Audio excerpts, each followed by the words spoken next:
একজন নিচু জাতের নারী, সে কিনা করবে আবার মন্দির প্রতিষ্ঠা। সকল ব্রাহ্মণ সমাজ এর বিরোধিতা শুরু করলো, কিন্তু তারপরেও সমস্ত বাধা পেরিয়ে মন্দির তৈরি হলো।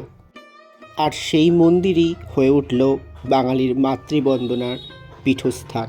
আর সেখানেই স্বয়ং আবির্ভূত হয়েছিলেন রামকৃষ্ণদেব।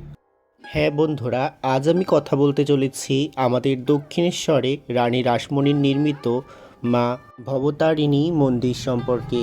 কিভাবে এখানে আবির্ভূত হয়েছিলেন শ্রী ঠাকুর রামকৃষ্ণ, এবং সেই আমলে রানী রাসমণিকে এই দক্ষিণেশ্বর মা ভবতারিণীর মন্দির স্থাপন করতে কত টাকাই বা ব্যয় হয়েছিল।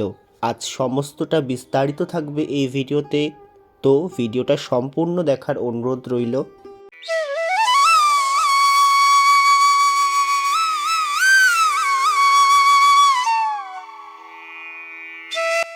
দিন রানী রাসমণিকে মা নিজে স্বপ্ন দেখিয়ে বলেন, তোর কাশি যাওয়ার দরকার নেই, গঙ্গার তীরে একটা সুন্দর মতো জায়গা ঠিক করে মন্দির তৈরি করে আমায় প্রতিষ্ঠা করে পূজা ও ভোগের ব্যবস্থা কর, আমি নিত্য তোর পুজো নেব। ভোররাতে স্বপ্ন দেখলেন রানী রাসমণি, মা কালী তাকে দর্শন দিয়ে এই কথা বলছেন। ঘুম ভেঙে গেল, আকুল হয়ে মা বলে কেঁদে উঠলেন। এ অশ্রু আনন্দের, এ অশ্রু বেদনার।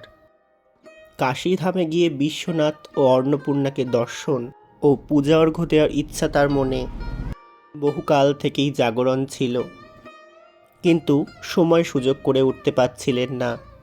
নানা সাংসারিক ঝামেলায় বারবার জড়িয়ে পড়ছিলেন। মা অন্নপূর্ণা তাকে টেনে নিচ্ছিলেন কই। 1255 বঙ্গাব্দ। পর্যাপ্ত অর্থ সঞ্চয় করে রানী রাসমণি সে সময় কাশী যাওয়ার জন্য প্রস্তুত হচ্ছিলেন। সে সময় কাশী যাওয়া কষ্টসাধ্য ছিল, এবং কাশীধামের তীর্থযাত্রায় গিয়ে প্রায় কেউই প্রত্যাবর্তন করতে পারত না। তাই সমস্ত জমিদারির বিলি বন্দোবস্ত করতে অনেক সময় বেরিয়ে যাচ্ছিল। যাত্রার সব আয়োজন সম্পূর্ণ করে পূর্বদিন রাতে রানী ওই স্বপ্ন পেলেন। কাশী যাওয়া তাই তার আর হলো না। দেবী ভবতারিণীর নির্দেশ মতো গঙ্গার তীরে মন্দির ও মূর্তি প্রতিষ্ঠায় উদ্যোগী হলেন। তোমার ইচ্ছে মতোই কাজ হবে মা, দেবীর উদ্দেশ্যে প্রণাম জানিয়ে মনে মনে প্রার্থনা করেন রানী। কেবল তোমার চরণে যেন মতি থাকে। রাসমণির প্রাণের একান্ত ইচ্ছা, হৃদয়ের লালিত স্বাদ যে জগদীশ্বরীকে নিজের হাতে পূজা অর্ঘ্য নিবেদন করবেন। অন্তরের সেই ইচ্ছা বুঝি আজ ইচ্ছাময়ীর করুণায় সম্পূর্ণ হবে। তার অসংখ্য পূর্ণ কীর্তির মধ্যে সবচাইতে উল্লেখযোগ্য কীর্তি হল দক্ষিণেশ্বরে শ্রী শ্রী ভবতারিণীর মন্দির স্থাপন ও দেবী মূর্তির প্রতিষ্ঠা। সাধক রামপ্রসাদের তিরোধানের কিছুকাল পর বঙ্গাব্দ 1200 সালের 11ই আশ্বিন ওই হালি শহরের উত্তরাঞ্চল গোলাবাড়িতে এক দরিদ্র মাহিষ্য পরিবারে রানী রাসমণি জন্মেছিলেন। মাতুলালয়ে তার জন্ম, পৈতৃক বাড়ি ওই অঞ্চলের কোনা গ্রামে। বালিকা বয়সী রানী রাসমণির বিবাহ হয়েছিল জানবাজারের জমিদার রাজচন্দ্র দাসের সঙ্গে। দুর্ভাগ্যবশত মাত্র 43 বছর বয়সে তিনি তার স্বামীকে হারান, এবং সমস্ত জমিদারির ভার তখন তার উপর এসে পড়ে। প্রতিভাময়ী রানী রাসমণি দক্ষতার সঙ্গে সে দায়িত্ব পালন করেন এবং ধ্যানে ও দানে নিজের জীবন অতিবাহিত করে। জননীতকর কাজে রানীর সর্বদাই যেমন উৎসাহ ছিল, তেমনি ছিল দেবদেবীর প্রতি তার অসীম ভক্তি। জমিদারির সেরেস্তার সমস্ত কাগজপত্রের জন্য তিনি যে শিলমোহর করিয়েছিলেন, তাতে কি লেখা ছিল জানেন? তাতে লেখা ছিল, কালীপদ অভিলাষী শ্রীমতী রাসমণি দাসী।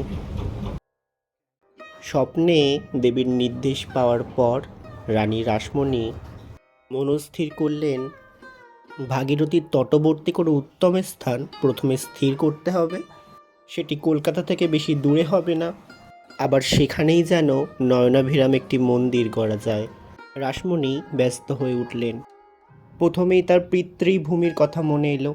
কুমারহট্ট হালিশহর বাংলার প্রসিদ্ধ শাক্তভূমি। সেখানকার বলিদাঘাটা সিদ্ধেশ্বরী দেবী অতিশয় প্রসিদ্ধা। রানী এই দেবীকে আশ্রয় করে তার পৈতৃক ভূমি হালিশহরে মন্দির গড়ার সংকল্প করলেন। কিন্তু ব্রাহ্মণ প্রধান কুমারহট্ট হালিশহরে গোঁড়া সমাজপতিরা ও অভিমানী উচ্চবর্গের ভূমাধিকারীরা নস্যাৎ করে দিল তার সেই ইচ্ছা। জেলের মেয়ের এসব করার অধিকার নেই।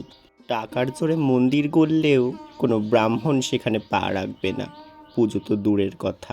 আড়ালে বলল, হরে কৃষ্ণ দাসের মেয়ের আস্পর্ধা তো কম নয়। টাকার দেমাগ ধ্বংস হবে, ধ্বংস হয়ে যাবে সব। জানা যায় সে সময়ের হালিশহরের বন্য শ্রেণীরা প্রবল বাধা দিয়েছিলেন। ধর্মান্ধ ও পরশ্রীকাতর মানুষগুলো চাইল না যে তাদের চোখের সামনে রানী রাসমণি মন্দির ও অতিথিশালা প্রকৃতি তৈরি করে